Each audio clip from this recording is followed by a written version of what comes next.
Mort listened to the clatter of stone under the horses' hooves. Then there was a soft thud of packed earth as they reached the road, and then there was nothing at all. He looked down and saw the landscape spread out below him, the night edged with moonlight silver. As he fell off, the only thing he'd hit was air. He redoubled his grip on the saddle. Then Death said, "Are you hungry, boy?" "Yes, sir." The words came straight from his stomach without the intervention of his brain. Death nodded and reined in the horse. It stood on the air, the great circular panorama of the disc glittering below it. Here and there a city was in orange glow. In the warm seas nearer the rim there was a hint of phosphorescence. In some of the deep valleys the trapped daylight of the disc, which is slow and slightly heavy, was evaporating like silver steam. Practically anything can go faster than disc light, which is lazy and tame, unlike ordinary light. The only thing known to go faster than ordinary light is monarchy, according to the philosopher Leighton Weedle. He reasoned like this: you can't have more than one king, and tradition demands that there is no gap between kings, so when a king dies, succession must therefore pass to the heir instantaneously. Presumably, he said, there must be some elementary particles, kingons or possibly queons, to do this job. But of course succession sometimes fails if mid-flight you strike an antiparticle, or republicon. His ambitious plan to use his discovery to send messages involving the careful torturing of a small king in order to modulate the signal were never fully expounded because at that point the bar closed. But it was outshone by the glow that rose towards the stars from the rim itself. Vast streamers of light shimmered and glittered across the night. Great golden walls surrounded the world. "It's beautiful," said Mort softly. "What is it?" "The sun is under the disc," said Death. "Is it like this every night?" "Every night," said Death. "Nature's like that." "Does anyone know?" "Me, you, the gods." "Good, is it?" "Gosh." Death leaned over the saddle and looked down at the kingdoms of the world. "I don't know about you," he said, "but I could murder a curry." Although it was well after midnight, the twin city of Ankh-Morpork was roaring with life. Mort had thought Sheepridge looked busy, but compared to the turmoil of the street around him, the town was, well, a morgue. Poets have tried to describe Ankh-Morpork. They have failed. Perhaps it's the sheer zestful vitality of the place, or maybe it's just that the city with 1 million inhabitants and no sewers is rather robust for poets, who prefer daffodils, and no wonder. So let's just say that Ankh-Morpork is as full of life as an old cheese on a hot day, as loud as a curse on a cathedral, as bright as an oil slick, as colourful as a bruise, and as full of activity, industry, bustle, and sheer exuberant busyness as a dead dog on a termite mound. There were temples, the doors wide open, filling the streets with the sound of gongs, cymbals, and, in the case of some of the more conservative fundamentalist religions, the brief screams of the victims. There were shops whose strange wares spilled out onto the pavement. There seemed to be rather a lot of friendly young ladies who couldn't afford many clothes. There were flares, jugglers, and assorted sellers of instant transcendence. And Death stalked through it all. Mort had half expected him to pass through the crowd like smoke, but it wasn't like that at all. The simple truth was that whenever Death walked, people just drifted out of the way. It didn't work like that for Mort. The crowds that gently parted for his new master closed again just in time to get in his way. His shoes got trodden on, his ribs were bruised. People kept trying to sell him unpleasant spices and suggestively shaped vegetables, and a rather elderly lady said, against all the evidence, that he looked like a well-set-up young lad who would like a nice time. He thanked her very much and said that he hoped he was having a nice time already. Death reached the street corner, the light from the flares raising brilliant highlights on the polished dome of his skull, and sniffed the air. A drunk staggered up and, without quite realizing why, made a slight detour in his erratic passage for no visible reason. "This is the city, boy," said Death.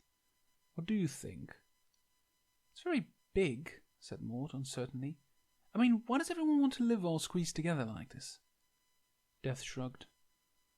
"I like it," he said. "It's full of life." "Sir?" "Yes?" "What is a curry?" The blue fires flared deep in the eyes of Death. "Have you ever bitten a red-hot ice cube?" "No, sir," said Mort. "Well, curry's like that." "Sir?" "Yes?" Mort swallowed hard.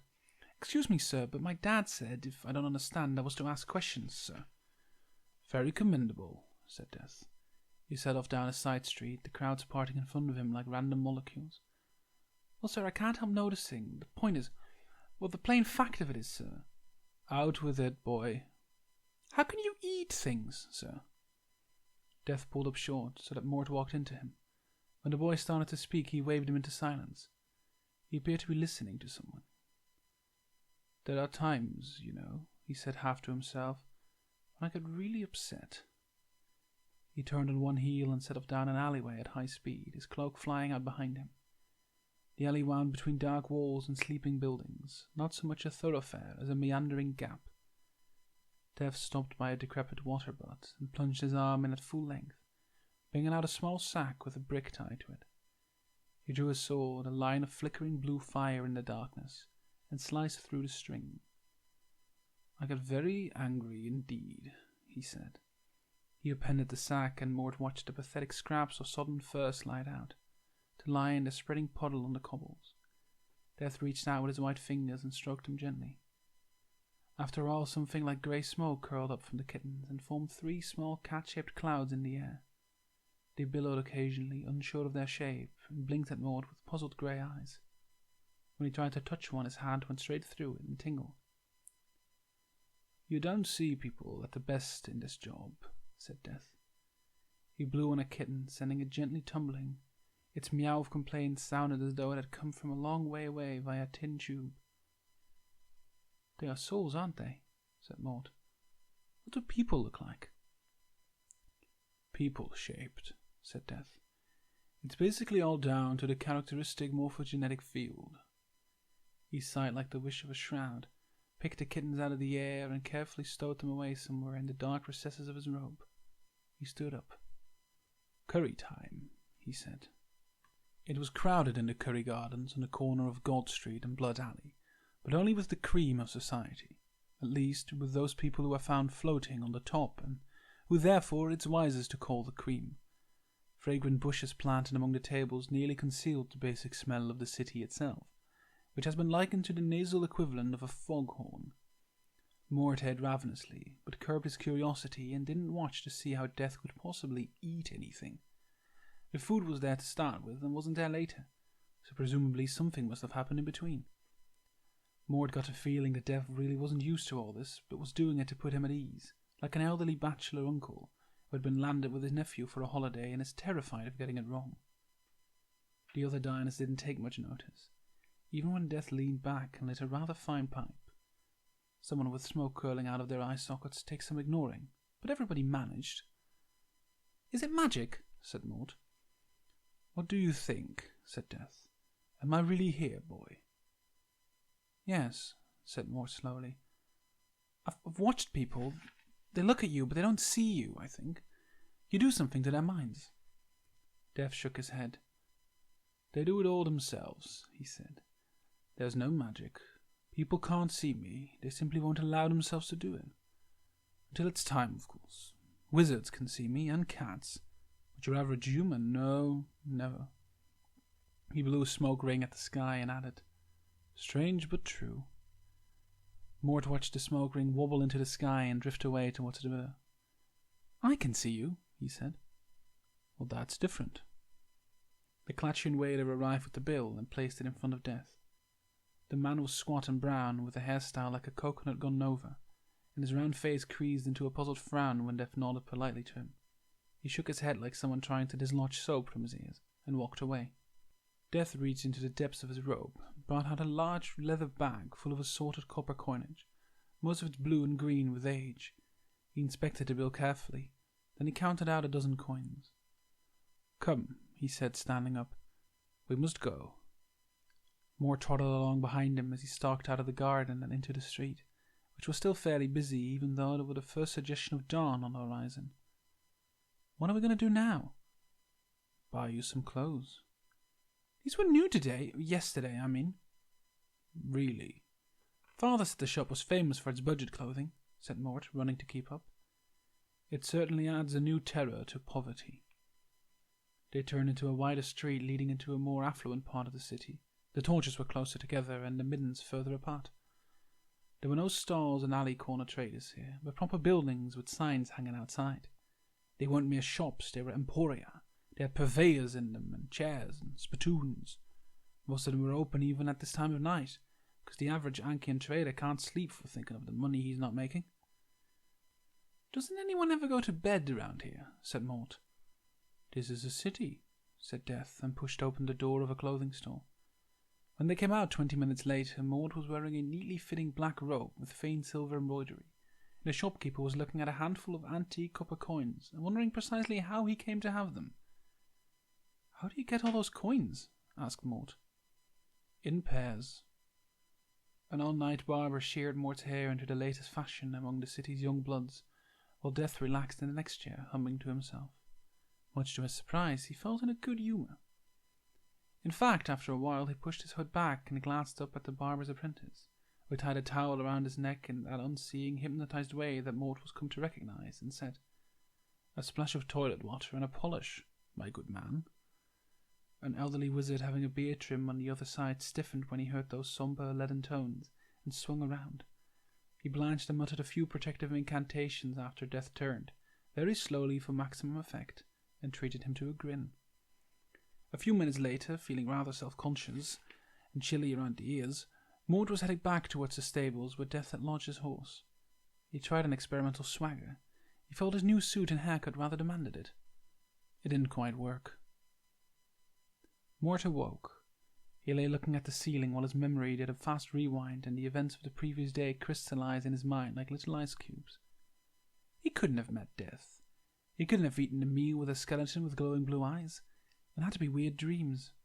He couldn't have ridden pillion on a great white horse that had cantered up into the sky and then went... Where? The answer flowed into his mind with all the inevitability of a text demand. Here. His searching hands reached up to his cropped hair and down to sheets of some smooth, slippery material.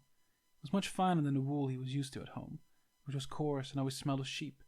It felt like warm, dry ice. He swung out of the bed hastily and stared around the room. First of all, it was large, larger than the entire house back home, and dry as old tombs under ancient deserts. The air tasted as though it had been cooked for hours and then allowed to cool. The carpet under his feet was deep enough to hide a tribe of pygmies, and crackled electrically as he padded through it, and everything had been designed in shades of purple and black. He looked down at his own body, which was wearing a long white nightshirt. His clothes had been neatly folded on a chair by the bed. The chair, he couldn't help noticing, was delicately carved with a skull and bones motif. Mort sat down on the edge of the bed and began to dress, his mind racing. He eased open the heavy oak door and felt oddly disappointed when it failed to creak ominously. There was a bare wooden corridor outside, with big yellow candles set in holders on the far wall. Mort crept out and sidled along the boards until he reached the staircase.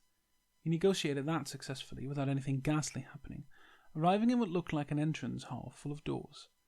There were a lot of funeral drapes here, and a grandfather clock with a tick like the heartbeat of a mountain. There was an umbrella stand beside it. It had a scythe in it. Mort looked around at the doors. They looked important. The arches were carved in the now familiar bone motif. He went to try the nearest one, and a voice behind him said, "You mustn't go in there, boy." It took him a moment to realize that this wasn't a voice in his head, but real human words that had been formed by a mouth and transferred to his ears by a convenient system of air compression, as nature intended. Nature had gone at quite a lot of trouble for 6 words with a slightly petulant tone to them. He turned around. There was a girl there about his own height and perhaps a few years older than him. She had silver hair and eyes with a pearly sheen to them, and the kind of interesting but impractical long dress that tends to be worn by tragic heroines who clasp single roses to their bosom while gazing soulfully at the moon. Mort had never heard of the phrase pre-Raphaelite, which was a pity because it would have been almost the right description. However, such girls tend to be on the translucent, consumptive side, whereas this one had a slight suggestion of too many chocolates. She stared at him with her head on one side, and one foot tapping irritably on the floor. Then she reached out quickly and pinched him sharply on the arm. "Ow!" "So you're really real," she said. "What's your name, boy?"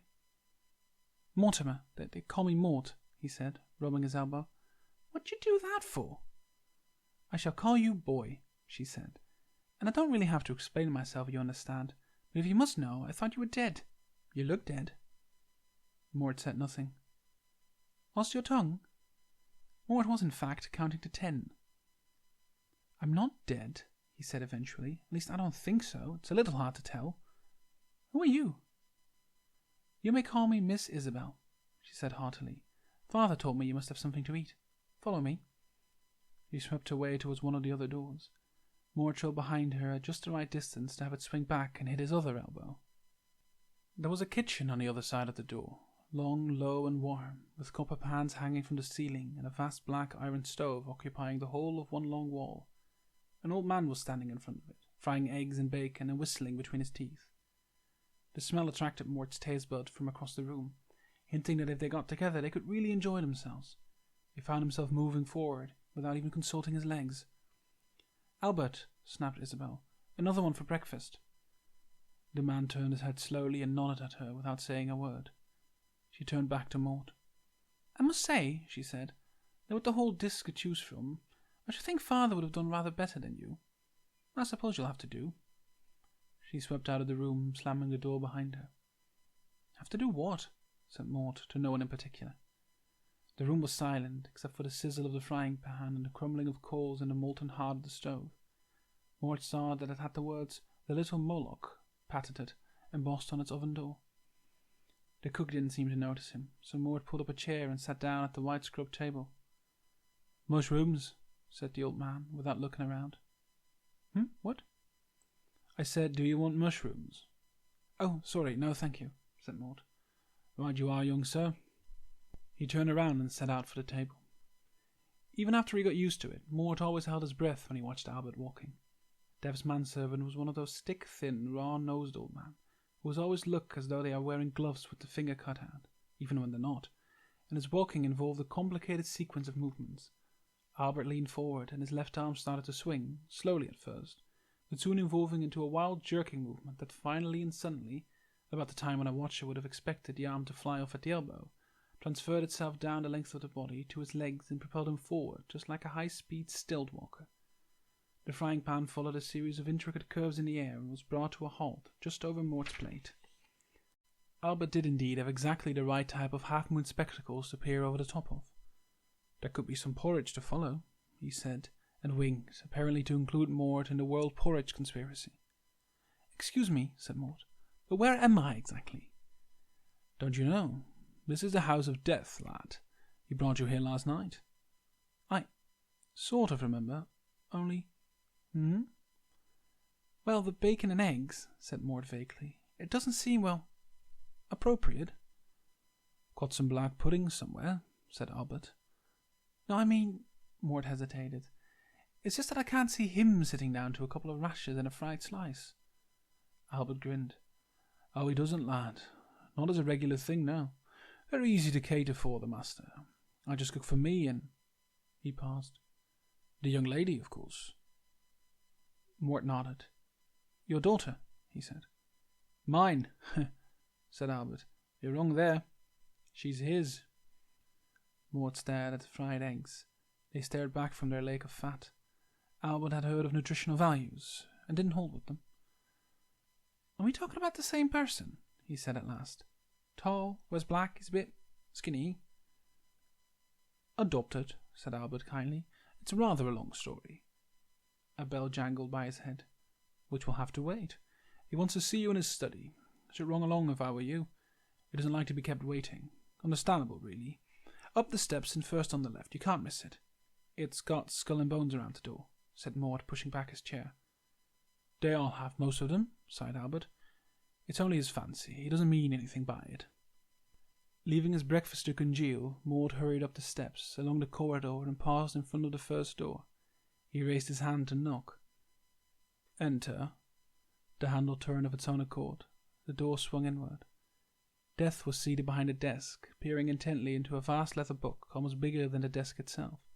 He looked up as Mort came in, keeping one calcareous finger marking his place, and grinned. There wasn't much of an alternative. "Ah," he said, and then paused. Then he scratched his chin, with a noise like a fingernail being pulled across a comb. "Who are you, boy?" "Mort, sir," said Mort. "Your apprentice. You remember?" Dev stared at him for some time. Then the pinpoint blue eyes turned back to the book. "Oh yes," he said. "Mort. Well, boy, do you sincerely wish to learn the uttermost secrets of time and space?" "Yes, sir. I think so, sir."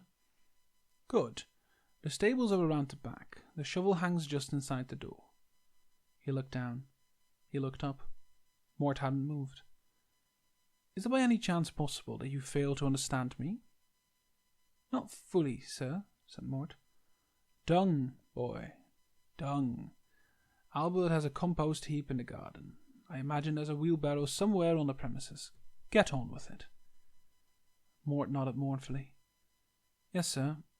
I see, sir. Sir? Yes. Sir, I don't see what this has to do with the secrets of time and space. Death did not look up from his book. That, he said, is because you are here to learn.